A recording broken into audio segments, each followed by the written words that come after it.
Para a próxima mesa, eu convido o magnífico reitor da UFPE, reitor Alfredo Macedo Gomes. Obrigado.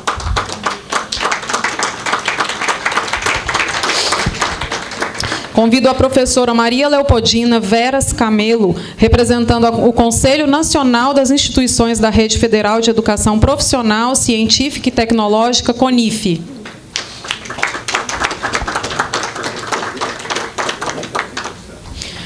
Convido o professor Francisco de Lima Júnior, representando a Associação Brasileira dos Reitores das Universidades Estaduais e Municipais, ABRUEM. E representando a Associação Nacional das Universidades Particulares, a ANUP, a professora Elizabeth Guedes.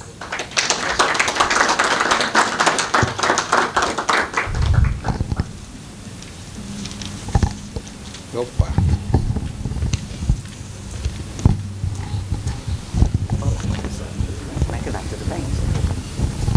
Então, boa tarde, né? Boa tarde a todos e todas. A nossa mesa Expansão, Inclusão e Qualidade no Ensino Superior, né? Temos aqui a alegria de contar com a participação da reitora Maria Leopoldina Veras Camelo, né? Do IF Sertão, Pernambuco, né? E aqui representando o CONIF, do professor Francisco, reitor Francisco de Lima Júnior, né? Da URCA, Universidade Estadual do Cariri, né? Pertinho ali, que está aqui na condição de presidente da ABRUEM, né? E da professora Elizabeth Guedes, né? Presidente da Associação Nacional das Universidades Particulares. Então, é um grande prazer. Nós vamos seguir a apresentação por tantas falas, né, na ordem que está aqui colocado, né? Se trata de um tema extremamente pertinente e atual e relevante, né, para o momento que vive, obviamente, as universidades e o sistema de educação superior como um todo. Então, vou passar a palavra imediatamente para a professora reitora Maria Leopoldina.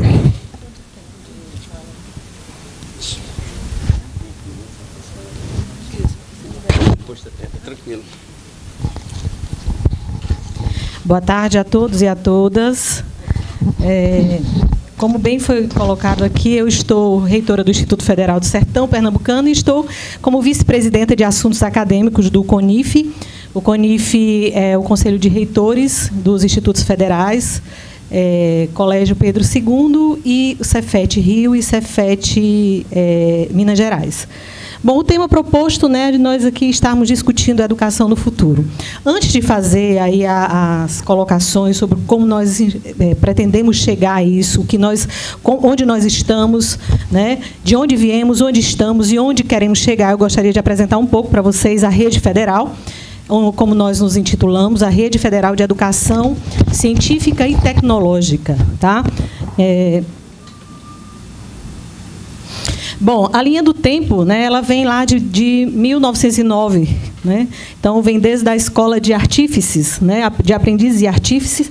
Tem toda uma trajetória que vem se reestruturando com liceus, escolas industriais e técnicas, as escolas técnicas federais, os centros federais, depois, né, em 2008, com a Lei 11.892, de 2008, cria-se aí os institutos federais, obviamente, aí com a Rede Federal, onde nós temos a segunda expansão, compondo, no entanto, um total de 38 institutos federais, os 2 Cefets, como eu disse, Rio de Janeiro, né, e o Cefet de Minas Gerais, e o Colégio Pedro II.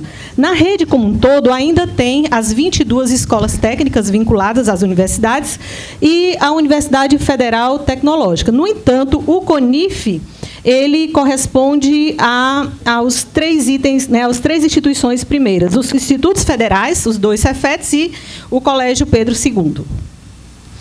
Bom, a distribuição da rede federal, ela se encontra mais ou menos como aí está, né? São 678 unidades, né? Nós somos estamos reitores, não temos vice-reitores como as universidades, e nós temos as unidades que são campi, né? Então, nós temos aí, no total, junto com as escolas vinculadas, 678 instituições espalhadas, né, na dimensão de um país continental, fazendo aí um trabalho de interiorização da educação, da ciência, da tecnologia, trabalhando com as diversidades que a rede traz, né, culturais, diversidades regionais, muito importante para o desenvolvimento do nosso país. Tá?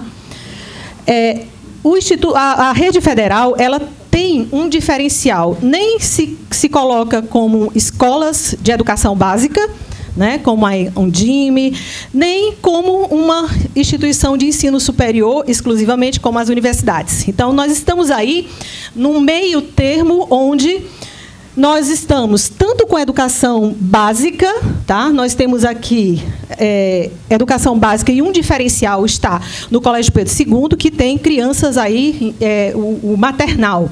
Né? E aí nós temos o ensino técnico profissionalizante. A lei de criação da rede federal, ela coloca que nós temos que ter 50% das vagas destinadas à formação profissional do estudante já no ensino médio.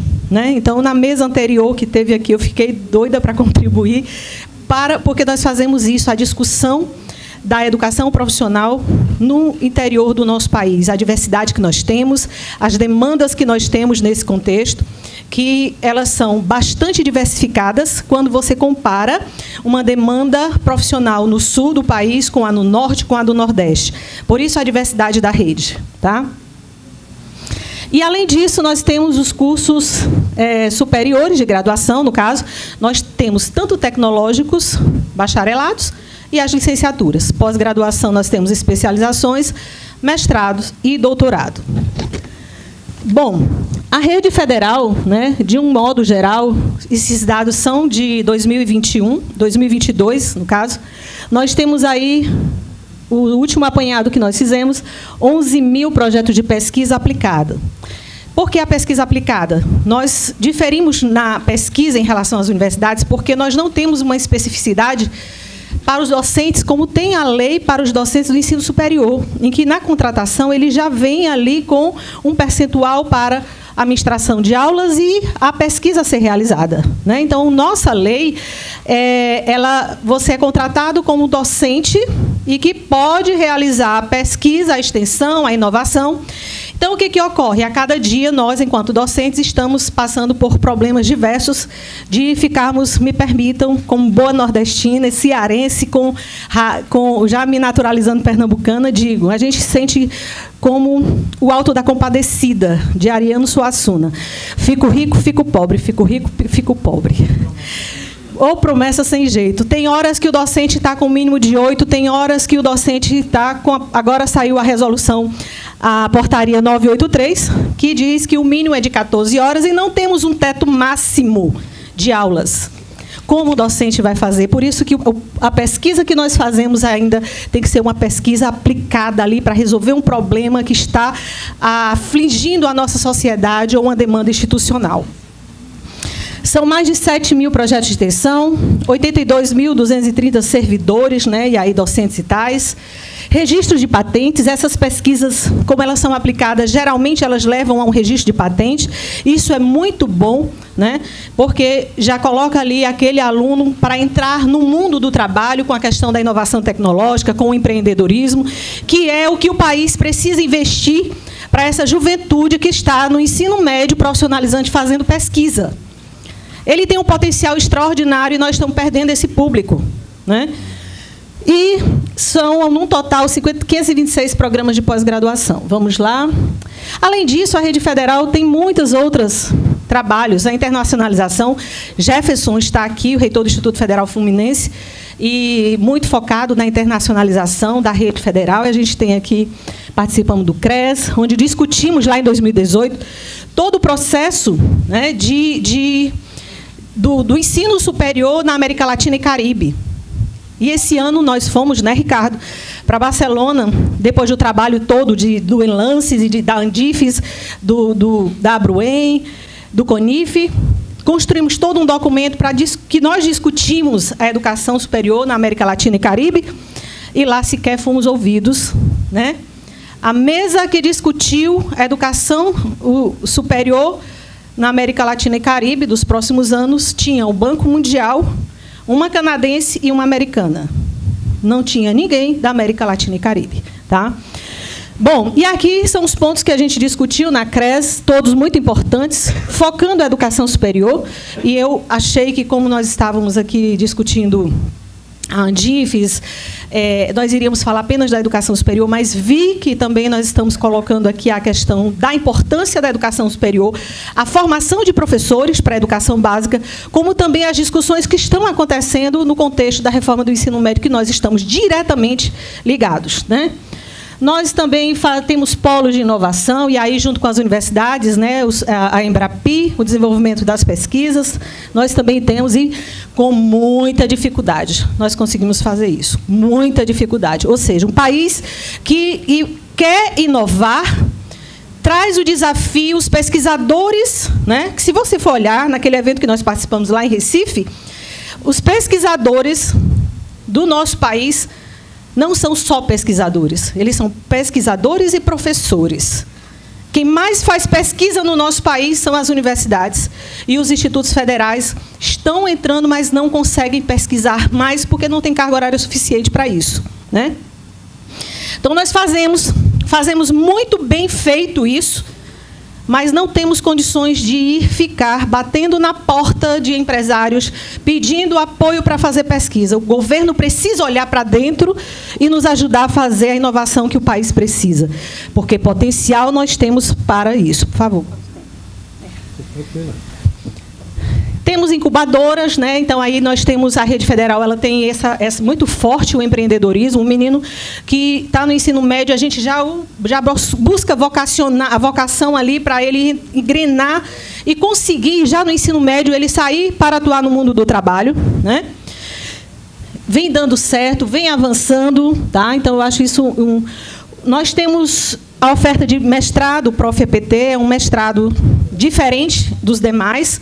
Tá? Ele é um mestrado profissional que é ofertado pela rede como um todo. Então, eu tenho a oferta do Prof. EPT em Educação no campus Salgueiro, e os professores não necessariamente podem ser daquele campus, são de outras instituições parceiras. Então, ele é um modelo inovador e que vem dando certo, né? Nós já estamos passando pela avaliação, e eu acredito muito, porque você está levando uma oportunidade para lugares onde sequer podia imaginar um professor da educação básica do município está fazendo um mestrado na sua cidade, ou próximo da sua cidade.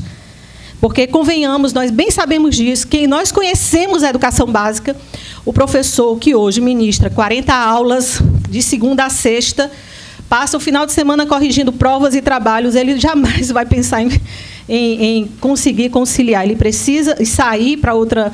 Ele tem que ter a oportunidade da formação específica, como nós temos, se afastar para isso, mesmo que seja para uma cidade próxima, mas tem que trazer essas possibilidades. Então, a gente consegue fazer isso. Hoje, nós já estamos com... São 414 docentes permanentes, e já temos 2.140 estudantes em curso, num total de 35 polos no país. Tá? E aí, nós também reservamos vagas para os servidores, porque nós ainda temos... poucos, alguns, como é uma instituição, são instituições que têm docentes das áreas de engenharias, né? Muitos não têm uma formação pedagógica. Então, parte dessas vagas elas são destinadas aos nossos docentes, também aos tais, focando nós aprimorarmos o que exige a lei para termos o percentual, os docentes terem a sua formação pedagógica para atuar na educação básica. Nós temos os NEABs, os NUGEDs, né? Tem aí o impacto da Rede Federal, as suas atuações, né, no mundo como um todo. Mas vamos falar um pouquinho mais interno. Quem são os institutos federais, Cefet? Hoje nós temos, olha aí o percentual, nós temos 1.479.000 estudantes matriculados nas nossas instituições. A maior parte estão nos 38 institutos federais. Tá? Esses dados estão na plataforma Nilo Peçanha.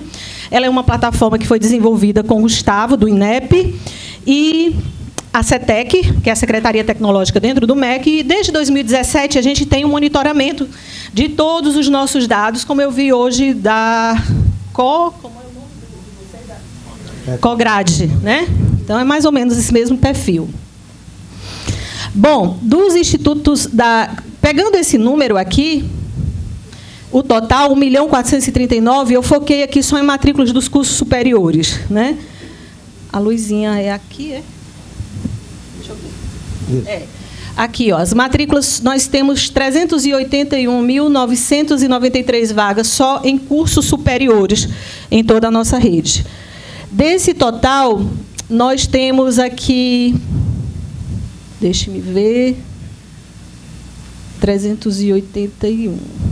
Eu não me recordo agora esse aqui, mas vamos lá. Bom, dessas vagas todas que eu coloquei, que eu apresentei, mais de 300 vagas, onde elas estão, né? Nós temos aqui na região centro-oeste, nós temos 38.289 vagas, e aqui distribuídas, né, pelo IFB, Goiânia, Goiás, Mato Grosso do Sul e Mato Grosso.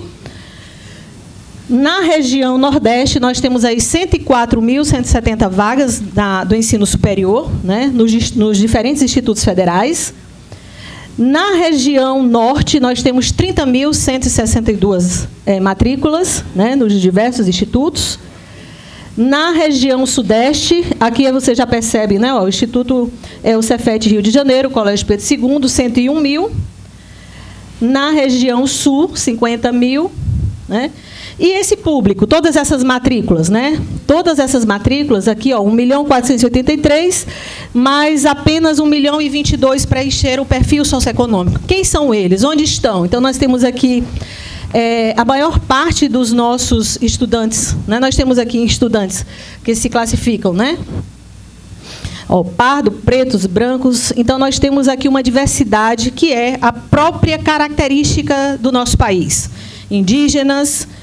E desses, nós temos aqui uma realidade em relação à renda per capita, né? Quando você observa, a maior parte, se observarmos aqui, ó, tem uma renda per capita inferior a meio salário mínimo, 30,46%. Então, é um público que necessita, ele precisa de uma educação gratuita.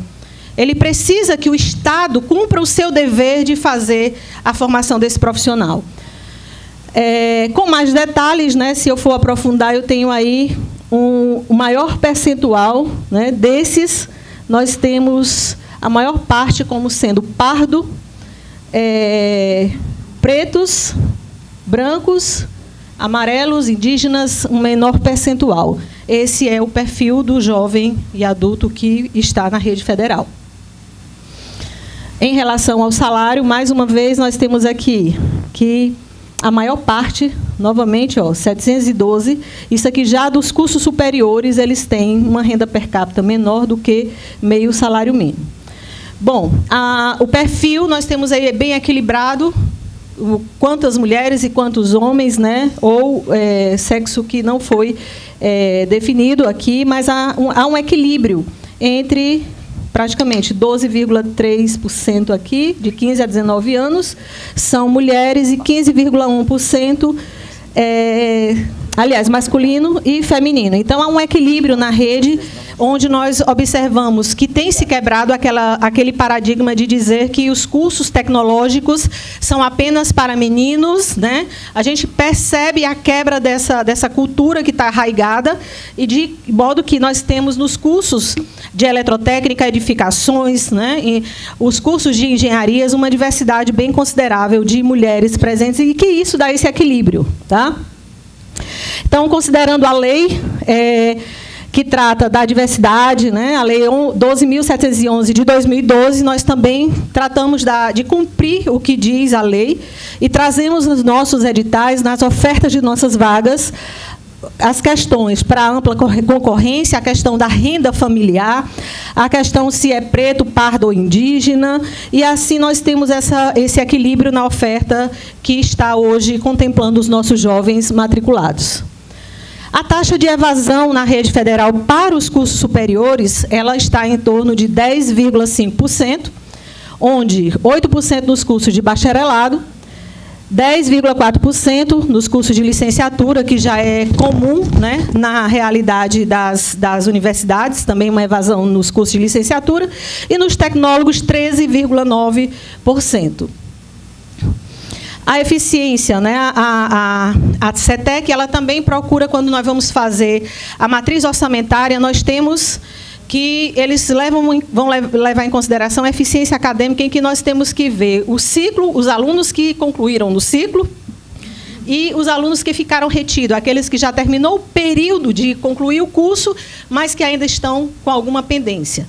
Então, ele mede a eficiência acadêmica através desses fatores, de modo que nós temos hoje 17,89%, apenas 17,89% que conseguem concluir os seus cursos no ciclo previsto, 4 anos, 5 anos, 3 anos. E a evasão ocorre aí em 50,88% e uma retenção de 31,22%, certo? A evasão no ciclo, ou seja, nem fechou o ciclo e ele já evadiu. Então, eu trago, né, isso aqui também só para informar, corroborando com o que foi dito anteriormente, o corpo docente da rede federal é muito qualificado, né? Nós temos aí quase, dá mais de 88% mestres e doutores, então, um nível de formação adequado para o tipo de educação que nós devemos oferecer, oferecer educação de qualidade para a formação de um profissional completo, né? Cidadão, conhecedor daquilo que ele vai atuar no mundo do trabalho. Bom, e aqui é o último slide, né? E eu disse para vocês, para alguns que eu conversei agora há pouco, que essa é a pergunta que não cala. Essa é a pergunta que não cala.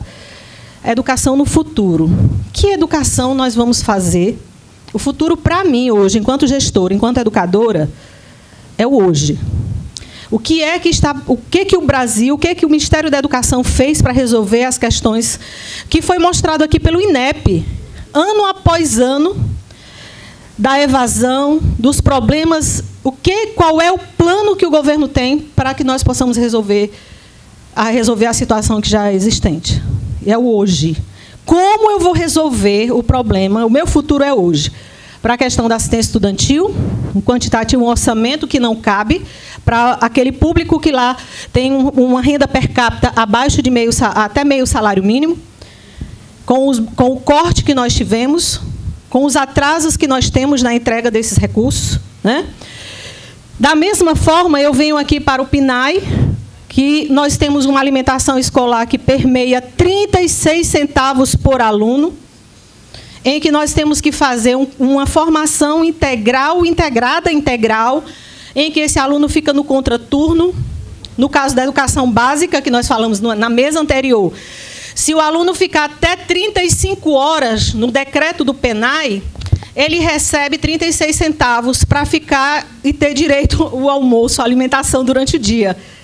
E se o curso for integral, mas ele só ficar 34 horas, a instituição não recebe.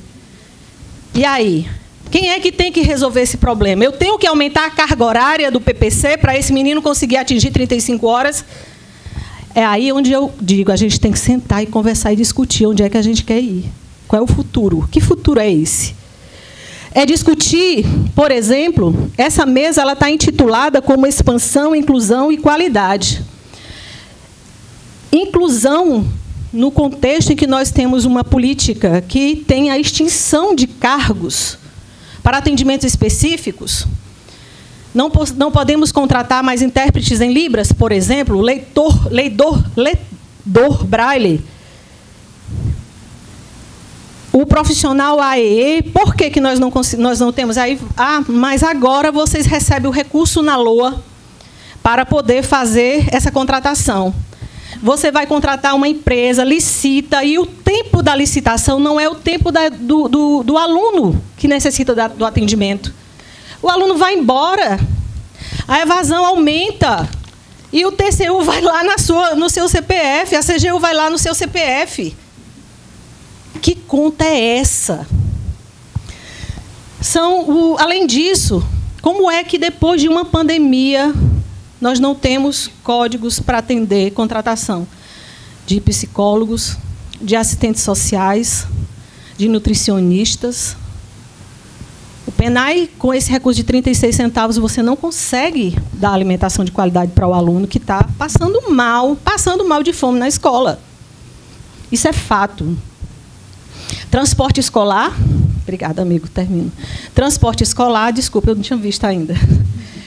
Nós temos estruturas maravilhosas, universidades, claro que ainda falta muita coisa, falta sala de aula, falta o refeitório, falta alojamento para os alunos. Está tudo lá, mas não tem um transporte escolar. E aí nós, reitores, é que vamos lá conversar com o prefeito, se humilhar para que ele libere o transporte para passar na frente da instituição para o aluno ter acesso. Isso também é acessibilidade. Isso é humilhante. Então, tem que ter uma política que diga que, para colocar aquela infraestrutura, não sei, a 20 quilômetros do centro da cidade, tem que ter uma garantia de transporte público. E não a gente ficar à mercê como a gente fica hoje. Eu estou fazendo um estudo da minha instituição e o maior problema da evasão escolar está focado na saída para a busca de emprego, de renda, porque o PENAS não garante um auxílio suficiente para que ele se dedique ao estudo. Estudar não é mais escolha. Ele tem que escolher trabalhar, porque senão ele não consegue viver, né? E um segundo está o transporte escolar. E é isso. Eu só digo que, para a gente pensar no futuro, inicialmente a gente tem que investir em educação. Investir, não é despesa, como foi dito aqui anteriormente. Obrigada, gente. Só isso.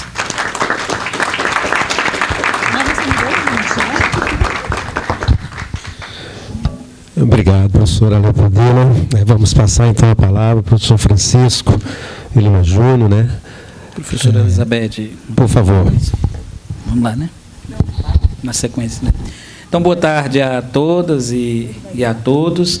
Antes de iniciar aqui a nossa apresentação, eu quero cumprimentar o nosso presidente, e agradecer pelo convite também ao professor Gustavo, agradecer pelo convite desse diálogo e da oportunidade de estarmos aqui hoje, nesse espaço que muito já foi dito, sinaliza para aquilo que nós não só trabalhamos nas nossas instituições, mas temos um verdadeiro exercício de militância, na defesa da educação superior do Brasil. Quero cumprimentar o meu quase conterrâneo, professor Alfredo, e as colegas, estou feliz porque tem uma mesa aqui com a participação massiva das mulheres, cumprimentá-las aqui, a professora Elizabeth, a professora Leopoldina. Então, e a todos aqui presentes, um abraço especial para o meu também conterrâneo, em nome de todos vocês, o professor Ricardo Nesse, que é reitor da Universidade Federal do Cariri, é uma universidade co-irmã, uma das universidades resultado da política de expansão mais recente que eu digo, daquele ciclo instaurado em 2003 em diante, que se esgota em 2015.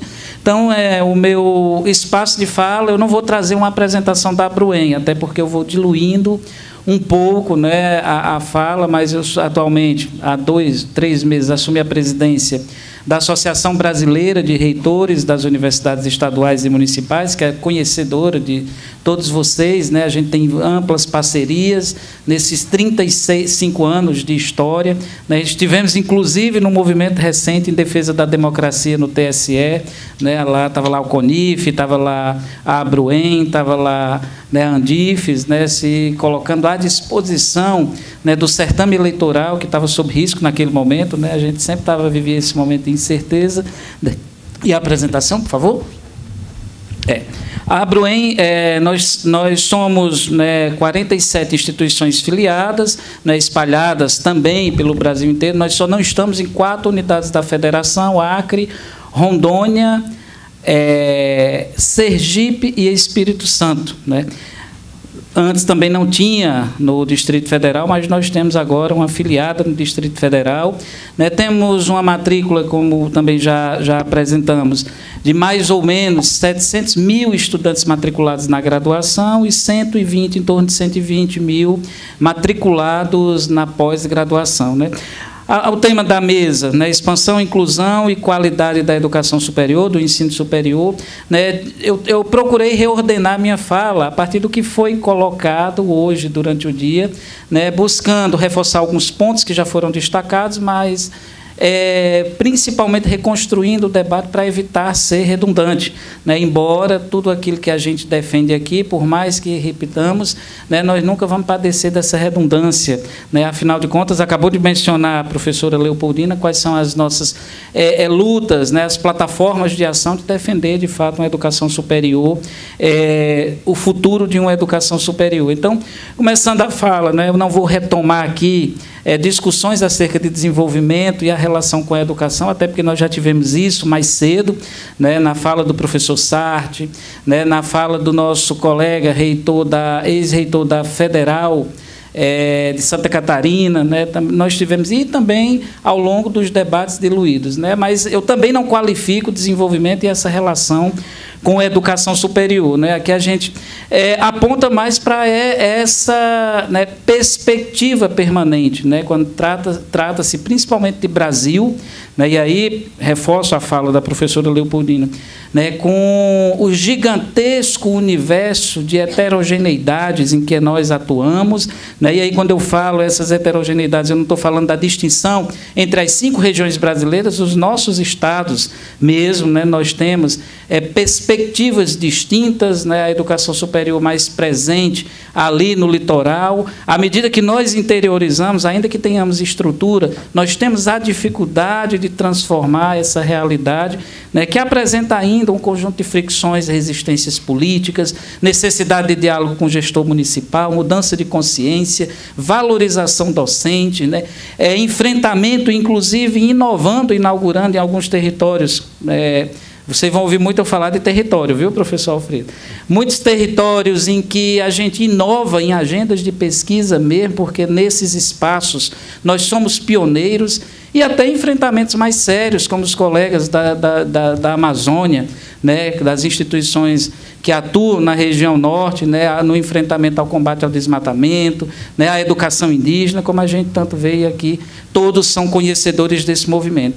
Segunda ideia é a melhoria mesmo de condições de vida, e aqui não é só a perspectiva do ponto de vista material, mas o ponto de vista material como um desdobramento, né, desse movimento todo.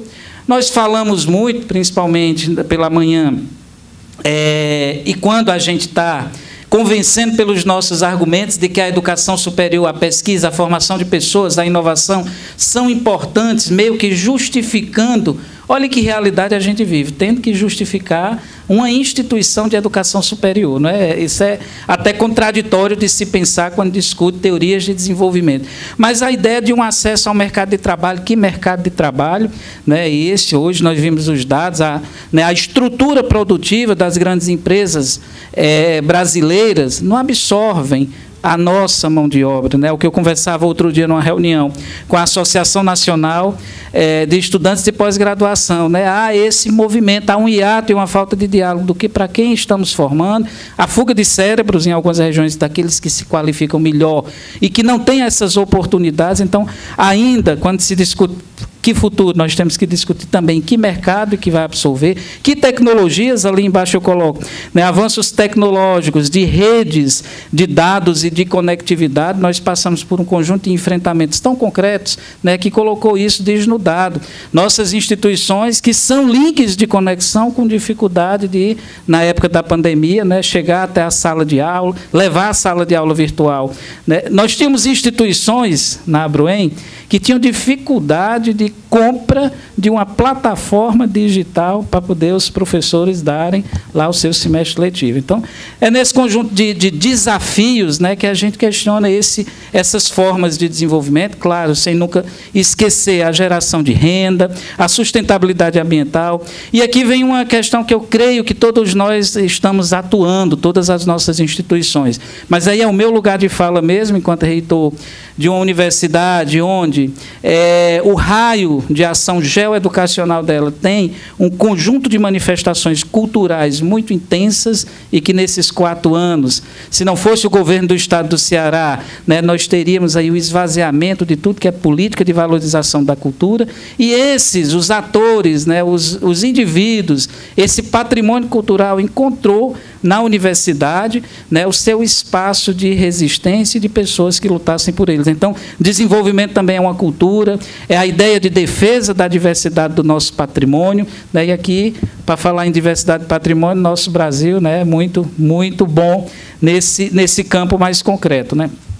E a educação superior, né? Foi dito aqui muitas vezes, aqui eu alterei, viu, a partir das falas. Eu estava ali no computador, mexendo, né, para não dizer a mesma coisa e dizendo a mesma coisa, mas de um modo diferente. Mas eu acho que todos daqui, todos nós, né, somos tributários da ideia de que a educação superior é um bem público, né, e requisital, estava na fala do presidente quando abriu o evento, e requisital nesse avanço civilizatório. E a palavra civilizatória, ela não está em moda só no Brasil, que nós tivemos aí um ciclo de desmonte institucional, e quando eu falo de institucional, não é só das instituições de ensino superior, é de CAPES, né, é de todos os órgãos, né, que assessoravam e instrumentalizavam aquilo que a gente denomina políticas públicas de acessibilidade a esses bens públicos, né, e também nesses territórios, né, que a gente atua mais escondidos, é um espaço de argumentação, e por isso que nós somos combatidos, né, no macro conjunto, né, e também em algumas esferas micro, né. Por quê? Porque nós trazemos discussões que habilitam não só os nossos egressos, não só os nossos estudantes, os nossos pesquisadores, mas principalmente os atores com quem a gente tem a interação no nosso cotidiano sobre as possibilidades de decisão. E isso, para muita gente, é perigoso, principalmente nesse universo heterogêneo territorial, que em muitos espaços existem donos, e quando você chega com a luz do conhecimento da ciência, né, você vai contestar esses modelos estabelecidos, né. A ideia de que já foi dito muitas vezes aqui também, mas a gente reforça, né, inclusive, né, o nosso presidente, eu digo nós pelas parcerias, estamos aqui juntos, mas ele está lá na equipe de transição e deve ter escutado muito, e a gente tem escutado, né, a valorização da questão da educação básica sendo reconstruída, mas aqui a gente também é tributário da ideia de que ela não é indissociável dos outros níveis de educação, inclusive na última mesa foi dito isso, e ao longo de todo o dia, né? Quem é que forma professor, né? Quem é que conduz, né, esse processo de transformação da educação básica, se não as nossas universidades, né, os órgãos e entidades e as instituições que estão presentes nesse evento, né? E aí é uma luta que também muitos de vocês fazem parte, que é a necessidade do Plano Nacional de Graduação e também de um sistema integrado, um sistema nacional de educação superior que nós não temos. Temos instituições, né? E aí o professor, acho que era o reitor da Federal de Alagoas, pela manhã fez um comentário, né, que nós não precisamos discutir que instituição, acho que foi Federal de Lavras. Nós não precisamos aqui discutir que instituições, porque nós temos nessa sala, né, a pleiade de instituições capazes de pensar essa educação superior do futuro, que foi, né, apontada aqui, não só na fala da professora Leopoldina, mas de todos nós aqui, que né, não só no debate, não só na construção desse evento, mas na construção de nossas entidades, estamos conduzindo, né? Então, refletir um pouco sobre a expansão e a inclusão. E aí aqui eu não vou repetir tudo, a necessidade dessa inclusão, né? Pensar nos povos originários, pensar nas políticas afirmativas, né? Nós que temos aí, atuamos nos territórios interiorizados, como eu falei, as vulnerabilidades socioeconômicas, elas são mais aviltantes do público dos nossos estudantes. Como todos vocês aqui, eu creio que né, a realidade na URCA não é diferente. Eu tenho estudante de graduação que as 2 refeições do dia que fazem é a refeição do restaurante universitário, né? Eu creio que todo mundo passa por uma realidade semelhante aqui, né? E isso, né, chega não só a ideia da sensibilidade, mas o papel importante e social que é. Eu escutei outro dia, professor Alfredo, um aluno dizendo: vou terminar meu curso, onde é que eu vou comer? Né? Olha aí, né? A preocupação da inserção, pensar numa atividade econômica, numa inserção, para muitas vezes inserir-se no mercado de trabalho, como você falou, né? Na precarização que todos nós conhecemos. Então, e aí o aluno fez seleção para o mestrado em bioprospecção, passou, ganhou uma bolsa, melhorou de vida, ainda está comendo no RU. Olha aí, coisa boa, né? O papel de nossas instituições, né? Na ideia de nosso papel, sempre digo, né, o Ricardo Ness, a gente sempre está nos mesmos eventos, né, professor Ricardo, lá no Cariri. E sempre é reunião com político, é reunião com prefeito e tudo mais. Lá no Cariri há um diálogo até interessante, né, dos poderes públicos, né, com as universidades públicas, né, com a UFCA, com a URCA, com os IFs também existe um diálogo. E eu sempre tenho como ponto de partida a fala de que, né, o papel da universidade é encampar as grandes causas da sociedade, mas tem que ter o reconhecimento dessa sociedade, né, porque senão a gente fica naquela inocuidade, o povo acusando a academia de que nós vivemos enclausurados nos nossos muros, né, e não sei se é porque eu faço parte da academia, eu não gosto dessa crítica, porque ninguém aqui vive enclausurado em muro nenhum, não há um distanciamento, né, o que há mesmo é campos contraditórios, campos distintos de atuação, mas o que mais nós fazemos é proposições de soluções disruptivas para os problemas da nossa sociedade, daquelas sociedades em que estamos inseridos. Aquelas universidades que são concebidas, né, com uma missão, digamos assim, mais específica e direcionada e que carreia as demais missões, né, do ensino, pesquisa e extensão, como é o caso da Universidade de Lavra, no campo da formação agrícola, como é o caso nosso lá no campo da formação regional e tantos outros. Tem regiões aqui que as universidades vivem, né, e são necessárias para formar quadros para a política pública. Tem regiões, conheço muitas, do Brasil afora, que os secretários de educação são todos, desculpem, egressos das nossas universidades, né? São os gestores municipais, são gestores de empresa e por aí vai. Então, temos tido êxito nesse caminho. Aqui eu não trouxe indicadores, eu ia trazer também vários dados, mas aí fiquei com vergonha. Tanto dado que a gente viu de manhã, né? Então, acabei ficando com vergonha, né? Mas aí, continuando, né? E a superação das antigas visões, né? Eu esqueci o nome do nosso reitor de Santa Catarina, professor Prata, professor Prata.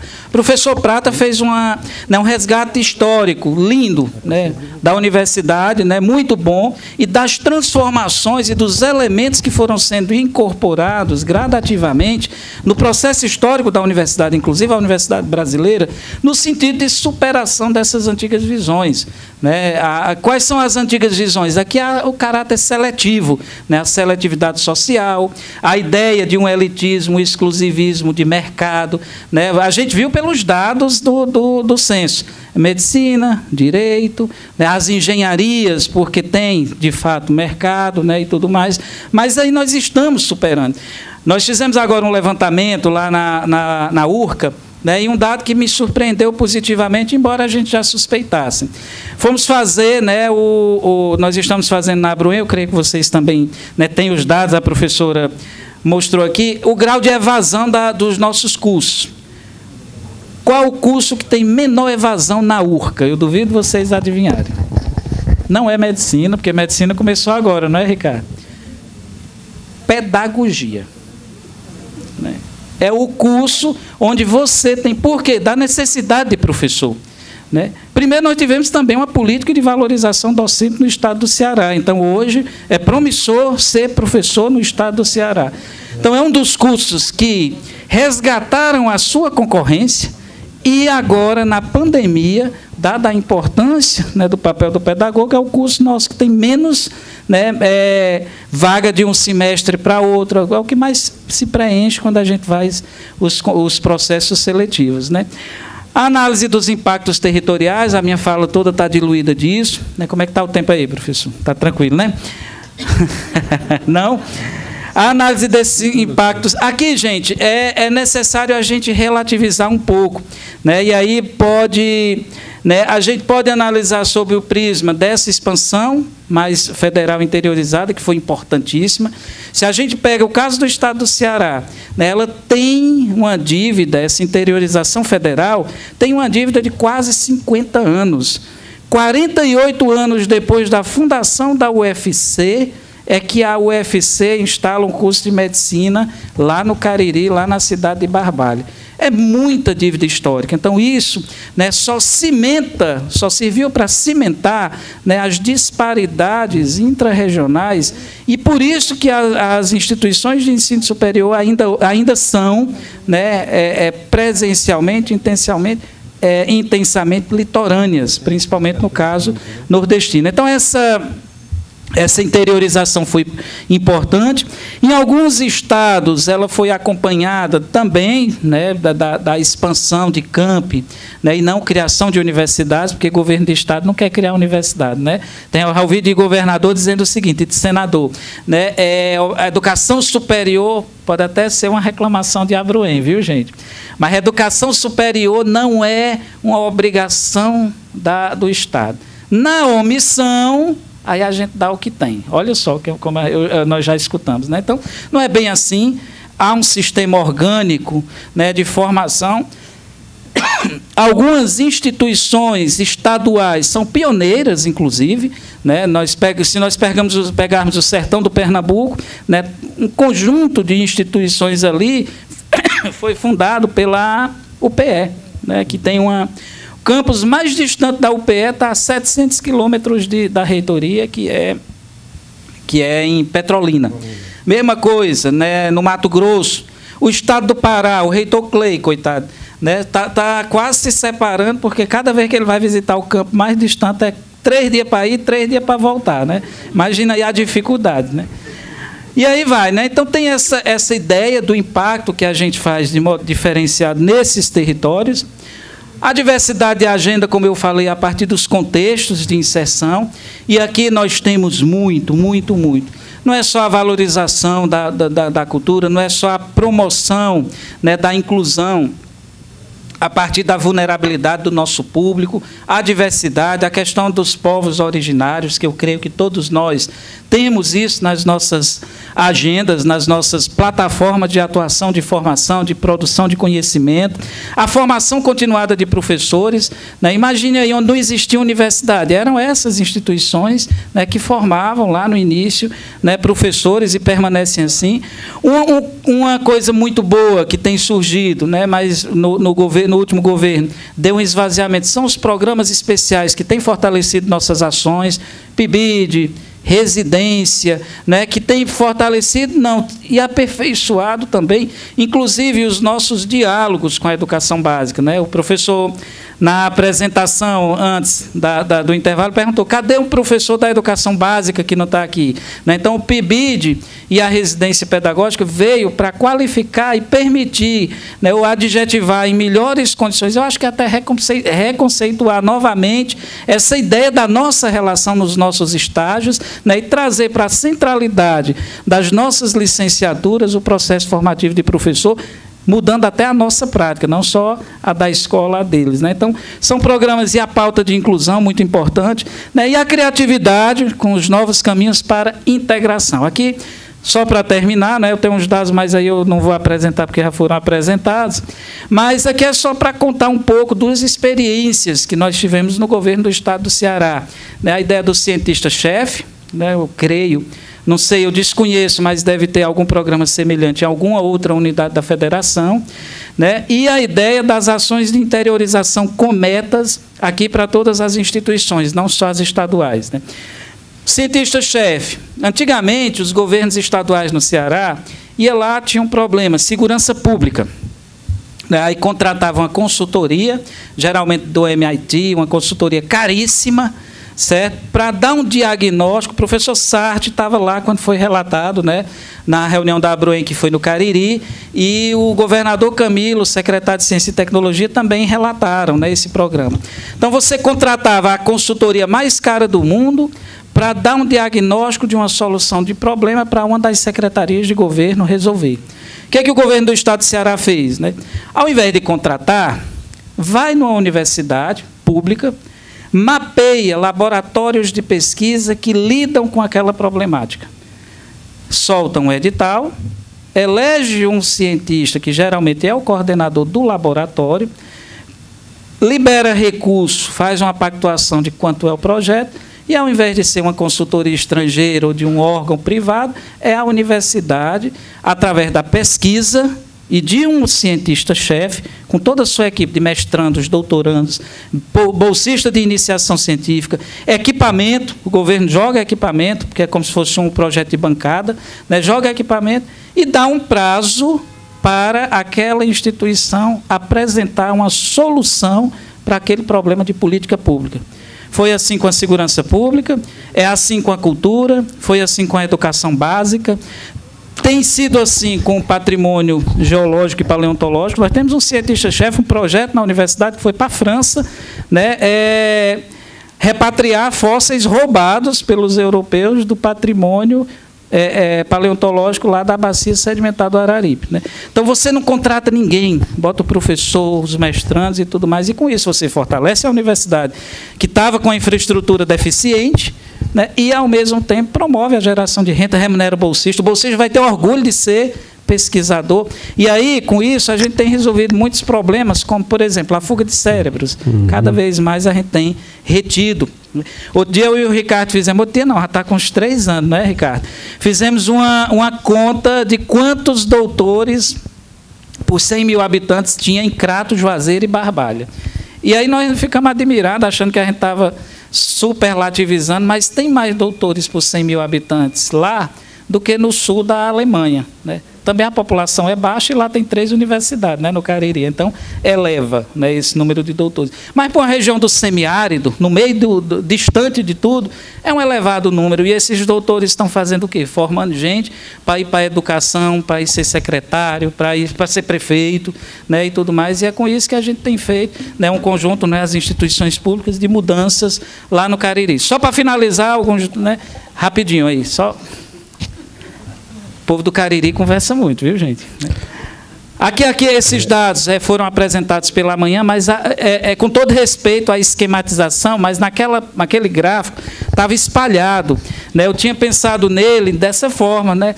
O número médio de ano de estudo de população de 18 a 29 anos, mas por região, lá estava separado, estava região, mulheres, aí estava renda, né? Aqui a gente tinha colocado por região, fazendo o comparativo, né, para realmente apresentar a necessidade de redução de assimetrias. Aí aqui urbano-rural, menor renda, maior renda, tudo juntinho, homens, mulheres, brancos, pretos e pardos. Tem mais indicadores aqui, o tempo já está extrapolado, mas eu me coloco inteiramente à vossa disposição, né, para depois a gente... Aqui é uma coisa interessante, só esse. Só esse. Resultado do cientista-chefe. Taxa de matrícula no interior tem tido taxas de crescimento maiores do que as da capital, no estado do Ceará. Certo? Isso aqui é público, não tem EAD aqui, viu, gente? Mas é só para dizer que, de uma certa forma, esse esforço vale a pena. Aqui um pouco o mapa da Abruen, que eu não falei, que senão vão dizer que eu não falei da Abruen, viu, Ricardo? Está aí os nossos contatos, muito obrigado.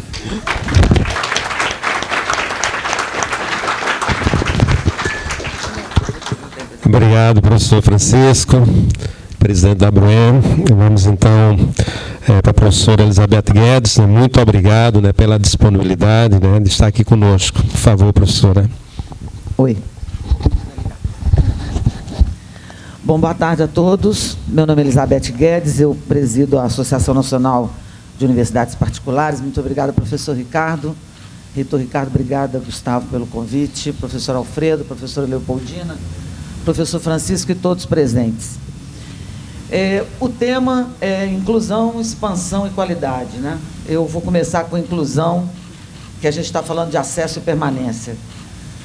A ANUP é uma instituição que tem mais de 200 associados. Nós representamos não exclusivamente, mas perto de 4 milhões de alunos hoje, dos 8 milhões de alunos totais. Digo não exclusivamente porque existem entidades que são associadas à ANUP e são entidades associadas a outras associações também. E essa questão do acesso para nós é fundamental. Nós vivemos num país onde as pessoas não têm recursos para pagar as mensalidades, por mais que essas mensalidades, que essas semestralidades tenham sido reduzido o seu valor nos últimos tempos, os alunos não têm acesso. E os sistemas públicos de acesso são vocês, o ProUni e o FIES. O ProUni, e eu acompanho isso muito de perto há muitos anos, O ProUni ainda é uma grande invenção, uma grande parceria público-privada, onde se troca uma parte dos impostos por bolsas de estudo. É um sistema totalmente induzido pelo MEC, e isso faz a virtude dele, ou seja, você não vai estudar o que você quiser, aonde você quiser, você vai estudar aonde tem a oferta, mas aonde o MEC acha que é necessário incentivar aquela vaga e aquele estudo.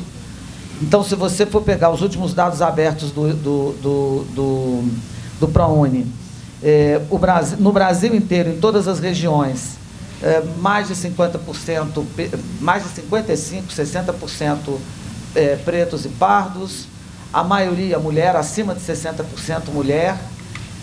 Na idade certa, um percentual que vem crescendo, de 18 a 24, estou falando das bolsas 100%, que é um salário mínimo e meio per capita de renda familiar.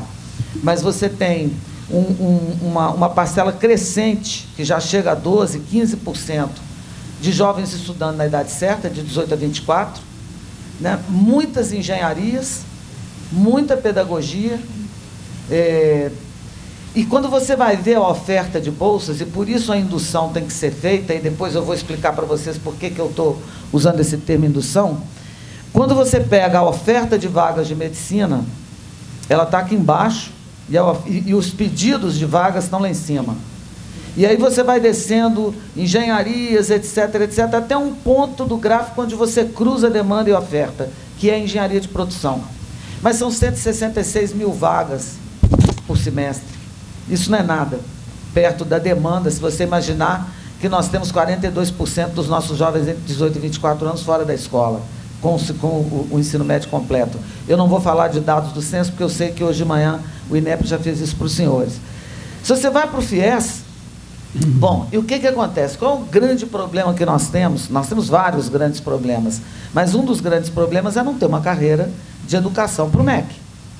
Então, o MEC, o funcionário do MEC, num setor desse tamanho, eles se chamam de carreirão, o salário mínimo, o salário médio é R$2.000, R$3.000, e eles são, sei lá, 200, 300 pessoas naquele ministério, né? No final de 2018, eu procurei o então secretário executivo, que era ministro interino já, e disse para ele: o senhor se deu conta de que o decreto que bota mão de obra temporária dentro do MEC vai acabar em abril do ano que vem? Era o primeiro ano do governo Bolsonaro.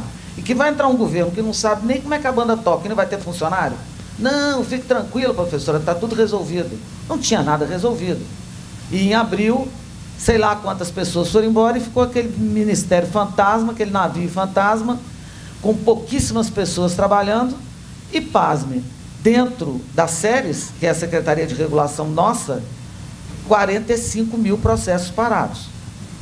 Então, são 45 mil fatos acontecendo em 45 mil cursos, que envolvem pelo menos 50 alunos, porque é isso que a gente tem em média, parados. Porque não tem gente, porque não tem carreira, porque não tem prioridade. Bom, vamos para o... E aí o que acontece? Você chega lá na diretoria de programas de graduação, que é lá no anexo, você anda, chega lá no fundo do corredor, tem 4 gatos pingados para tomar conta do sistema, e não tem carreira de tecnologia. É uma fábrica de software, que eu nem sei quem é o cara que controla aquilo ali. Você entende? Qual é a proxy que é utilizada? Quem é que distribui aquela vaga? Quem garante que aquele troço funciona? Eu não sei. Acredito que funcione, porque como eu trabalho muito perto de muitas CPSAs, eu tenho no meu WhatsApp dezenas de grupos com mais de 258 pessoas do Brasil inteiro. Professora, me ajuda aqui, e eu vou em cima para ver o que está acontecendo. Aparentemente, o sistema funciona. Tanto que quando, logo na primeira CESU, disseram, vamos mexer no ProUni, eu falei, pelo amor de Deus, não mexe no ProUni. É a única coisa que está funcionando. Vocês vão mexer aí, vai estragar tudo, então. Aí não vai ter mais nada. Porque aí a gente vai para o FIES, o novo FIES. Então, o FIES é de 2000, as primeiras bolsas de 2018, 2017. O que acontece com o antigo FIES? O antigo FIES estava lá no FNDE, o FNDE tem carreira, mas também é absolutamente espantoso que 7 gatos pingados cuidassem de quase 1 milhão, 2 milhões de contratos que o FIES chegou a ter. e eles cuidavam daquilo com eficiência, mas o FIES antigo acabou, porque, bom, não importa, o fundo estourou, blá, blá, blá, blá, veio o novo FIES. O que o novo FIES é? Nada. O governo falou assim, olha, eu vou botar 3 bilhões, a minha parte, como obrigação para educar o Brasil, são 3 bilhões de reais, eu vou botar isso aqui nesse fundo e vocês se virem. Deem aí as bolsas, sejam cotistas, paguem as suas taxas de contribuição e façam esse fundo funcionar. Esse fundo tem um comitê de participação onde eu represento os mantenedores. Nós não temos direito à voz, perdão, nós não temos direito a voto, mas temos direito à voz. E eu então vou lá e esperneio e reclamo e deixo registrado em ata o meu protesto em relação à forma como o FIES está sendo gerido, né? O governo não conseguiu implantar a coisa mais importante, que era o pagamento contingenciado da renda, então a inadimplência explodiu, e hoje só os pequenos mantenedores usam o FIES. Porque quando fala em universidade privada, vocês olham para mim e pensam logo nos grandes conglomerados, na Avenida Paulista, na Bolsa de Valores, mas das 2.500 instituições de ensino particulares brasileiras, quase 2.000 têm menos de 2.500 alunos. São pequenas instituições de ensino, prontas para morrerem, se elas não forem auxiliadas pela regulação. Prontas, elas estão prontas para ir, como a gente diz, para o saco, que é como se diz, vai para o saco porque vai acabar, né? E isso eu estou falando de acesso e permanência. As nossas evasões são altas, a pandemia nos trouxe problemas também, a questão da recuperação da lacuna de aprendizagem não é uma necessidade só da educação básica, é da educação superior, né? E eu diria, e eu posso dizer aos senhores que a minha admiração pelo ProUni vem pelo resultado dele. O aluno do ProUni entra com um Enem muito inferior ao Enem mais baixo do SISU, e ele sai com um ENAD equivalente ou superior aos ENADs médios das universidades públicas. Por quê? Porque o sistema de incentivo para o aluno do ProUni é o seguinte: se você tiver menos que 75% de aproveitamento num semestre, você perde a bolsa. O cara do FIES não. Quando a gente teve 700 mil contratos de FIES, você olhava o CEP na Barra da Tijuca, estava cheio de gente financiando curso de medicina, curso de engenharia, aproveitava, já pegava logo, botava aquele dinheiro que era para pagar o curso, já botava lá para comprar um carro importado, então ia passar em Nova York e pendurava na viúva. Tinha universidade que anunciava assim, ó, pegue o FIES que é mais barato do que botar o dinheiro na caderneta, bota o seu dinheiro na caderneta de poupança e pega o FIES que é melhor do que você pagar a sua mensalidade. Então eu estou dizendo isso para vocês porque, assim, primeiro, para mim é uma honra estar aqui. Eu sou meio estranha no ninho, né? Porque vocês são todos públicos, eu sou privada, né? Mas para mim é uma satisfação estar aqui, porque nós não somos uma ilha, ninguém é uma ilha. E a gente tem que arrumar um jeito de trabalhar junto na direção certa para a educação. Existem universidades particulares maravilhosas, centros universitários maravilhosos. A virtude não é propriedade de ninguém. O que nós temos que ter é a coragem de enfrentar as medidas que a gente precisa para sanear. E aí eu concordo com vocês que o meu lado está mais precisando de limpeza que o de vocês. Eu preciso de auxílio na faxina, mas o Estado não tem nos ajudado nisso, né? Uma prova expansão com qualidade, é a nossa briga no Supremo com os cursos de medicina. A ADC 81. A ANUP está sozinha, todas as entidades que representam as instituições particulares estão com amicus curiae contra nós. Nós estamos apenas com a Associação Médica Brasileira e o Conselho Federal de Medicina defendendo a lei do Mais Médicos. Existem 250 pedidos de liminares de cursos de medicina fora da lei do Mais Médicos. E isso começou, por isso eu estou falando de expansão, porque eu não vou nem falar numa instituição que sozinha ofereceu mais de 300 mil vagas de EAD. Então, quando a gente vê um ambiente regulatório perturbado como o nosso, e do outro lado você vê um ministério vazio, funcionários esvaziados, pouco acesso e nenhum descredenciamento, nenhum monitoramento, nenhuma supervisão. Eu quero dizer a vocês que eu apresentei uma denúncia uma vez ao MEC de uma coisa totalmente irregular, aliás, até era um associado meu que tinha feito, E como resposta, eu recebi uma contranotificação do sujeito, que o MEC, ao invés de procurar o cara, foi lá e disse, olha o que a Beth mandou, falou de você. E ele depois me disse que eu ia arrepender de ter nascido. Que eu ia me arrepender de ter nascido, que eu ia, como é que mais? E que minha vida ia ser um inferno. Mas já passou muito tempo, ele já pediu desculpa, falou, amiga, foi tudo mal entendido. Eu falei, claro que sim, claro que foi bem entendido. Mas o MEC não fez nada. Então eu estou aproveitando para falar isso tudo, porque tem membro da transição aqui. A gente precisa mudar o marco regulatório, professor Ricardo. Entendeu?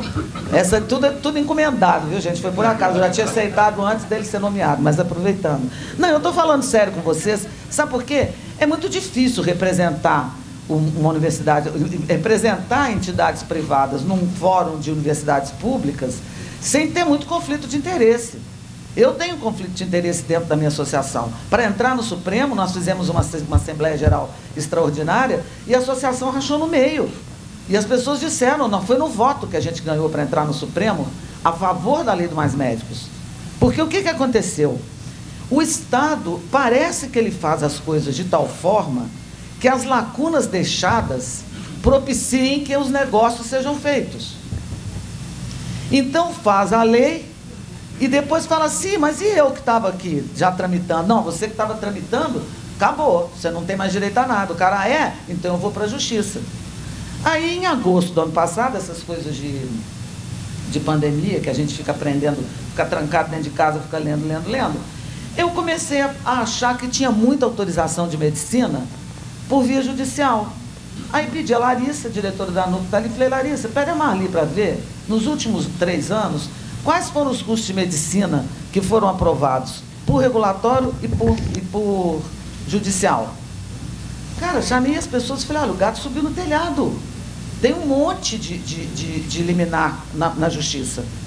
Em 2019, eram 6 ou 7 liminares desses caras que estavam tramitando e que queriam o direito de passar por fora da esteira do Mais Médicos, coisa que vocês, públicos, não podem, porque vocês estão na CAMEM. Então, eram 6 ou 7, aí no 2020, 36, 2021, 98, 2022 já tem mais de 150. Enquanto o programa Mais Médicos dá 50, 28 vagas, os juízes dão 100, 120.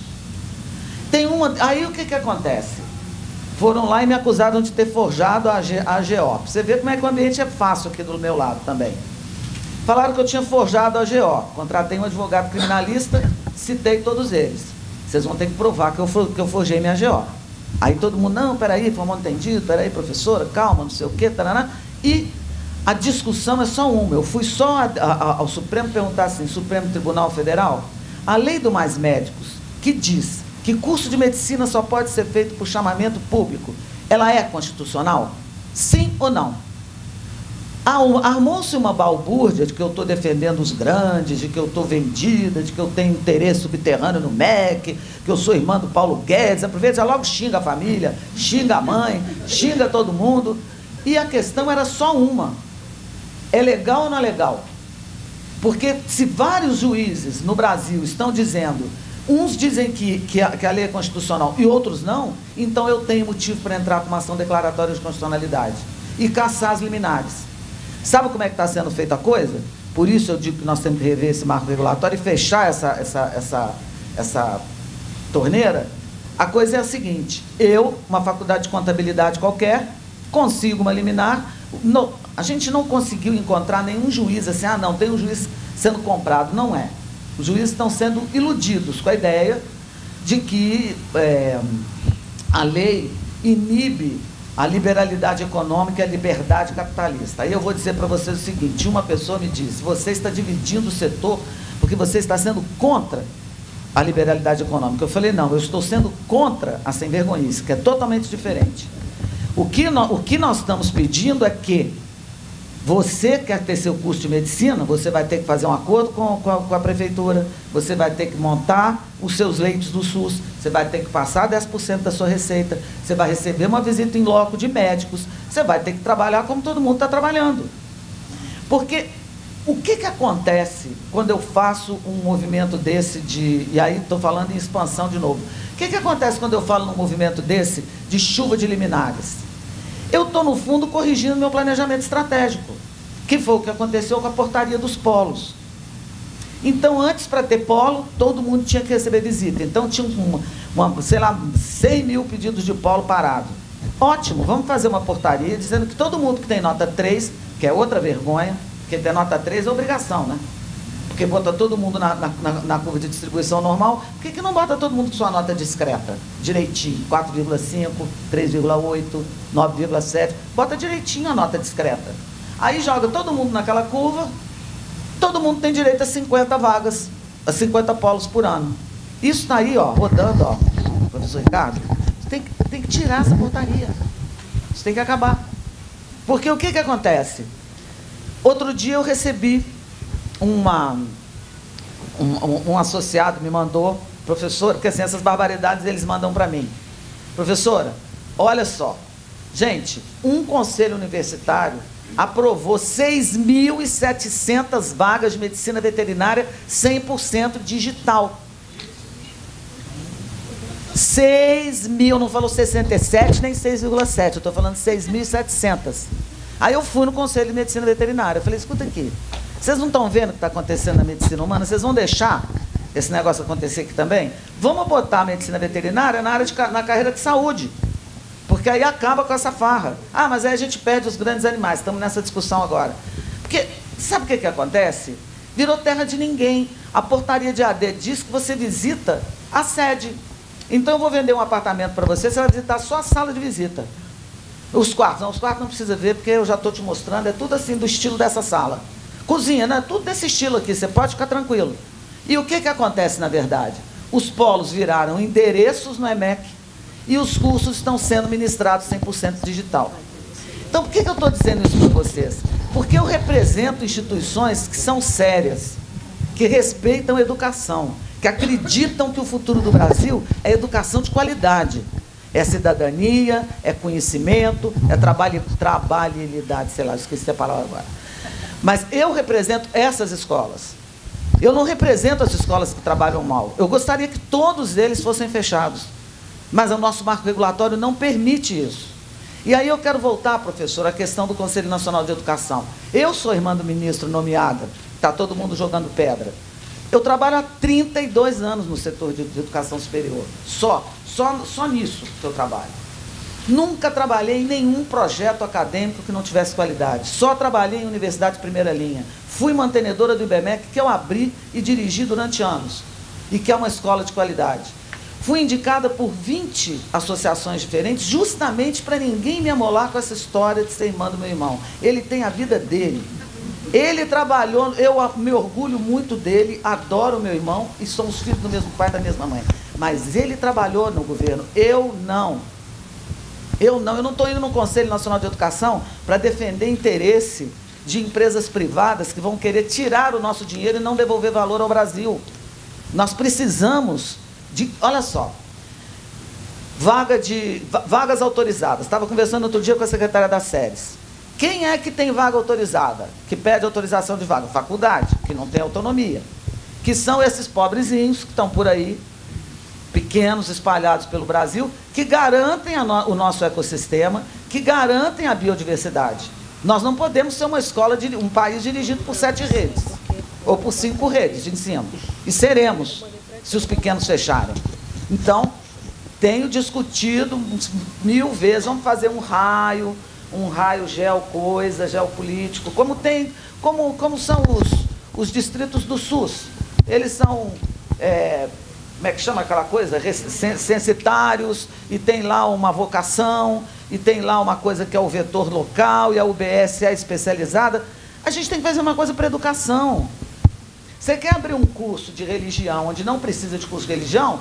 Pode abrir, mas é o seguinte, vai ter que fazer tais coisas, não tem bolsa, não tem para onde, não tem nada.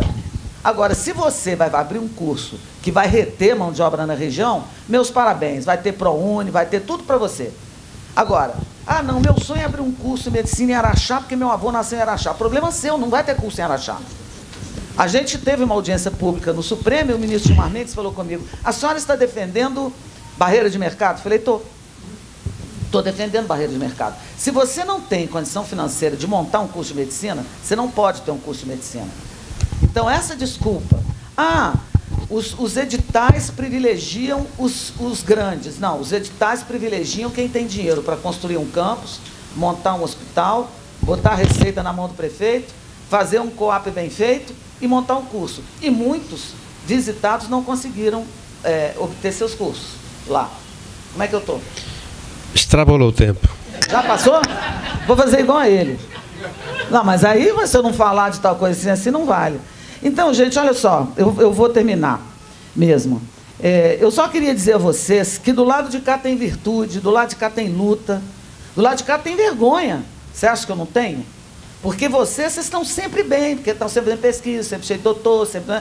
E eu, cara, olho em lado assim, de vez em quando, fico até chateada, você entende? Não, é verdade. Outro dia eu vi um polo, eu liguei para o mantenedor e falei, escuta aqui, você não tem vergonha, não, de botar esse polo? Você chama isso de polo? O negócio parecia mais um cativeiro que um polo. Ninguém ia entrar naquilo ali, quanto mais para estudar, você entende? Então, eu queria só que vocês soubessem que do lado de cá tem gente que também quer fazer coisas legais e que a gente precisa se unir.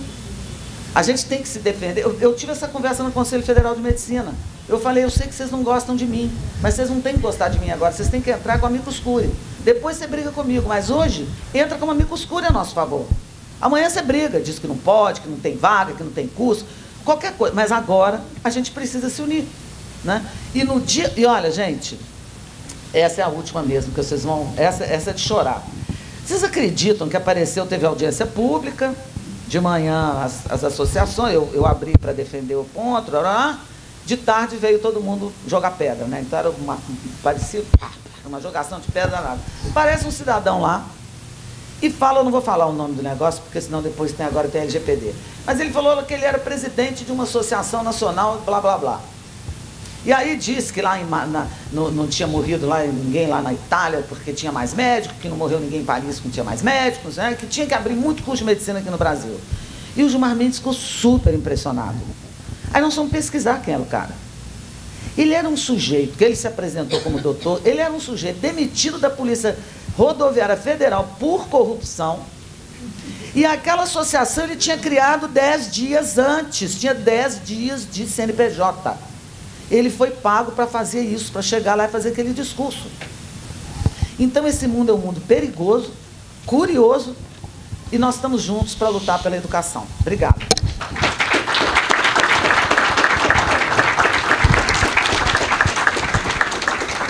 Obrigado, professora Elizabeth Guedes, né, e também a Francisco, né, e Leopoldina. Nós vamos fazer aqui, como Dourado sugeriu, né, mais uns 10 minutos aí para algumas perguntas, né.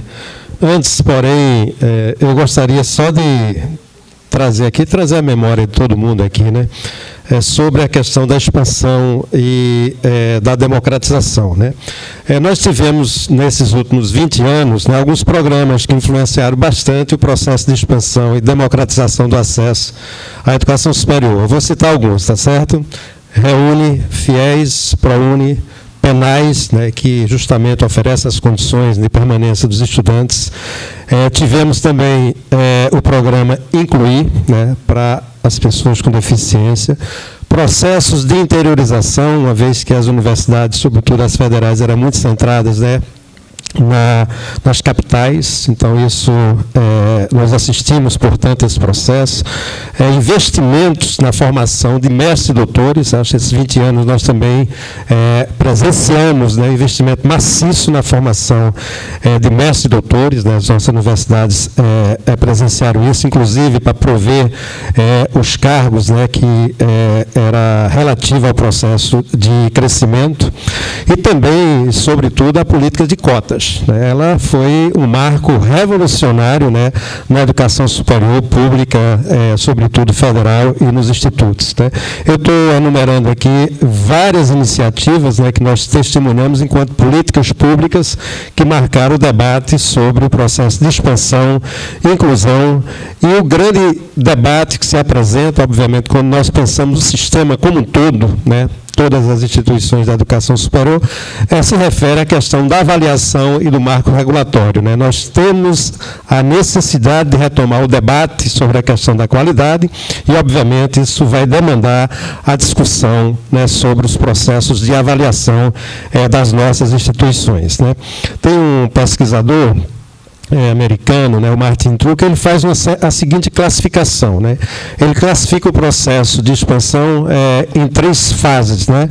A fase de elite, onde nós temos a matrícula de aproximadamente 15% da população de 18 a 24 anos nessas instituições. A fase que ele chama de massa, ou seja, o sistema de massa da educação superior, que compreende também nesse coorte de 18 a 24 anos, né, aproximadamente 30% da matrícula, e o sistema de acesso universal, ou seja, não está falando de universalização, mas que o sistema ele absorve, ele recebe, né, aqueles, portanto, que pretendem ingressar. Eu acho que essas questões aqui apresentadas pelos nossos queridos expositores, né, demarca um debate importante, né, que você viu aqui, que Ricardo vai ser a ponte para levar essas questões, né, para o grupo de transição, né? Todo mundo colocou aqui no colo de Ricardo questões fundamentais. Ricardo, calma. Não. Olha, sem cantar, viu?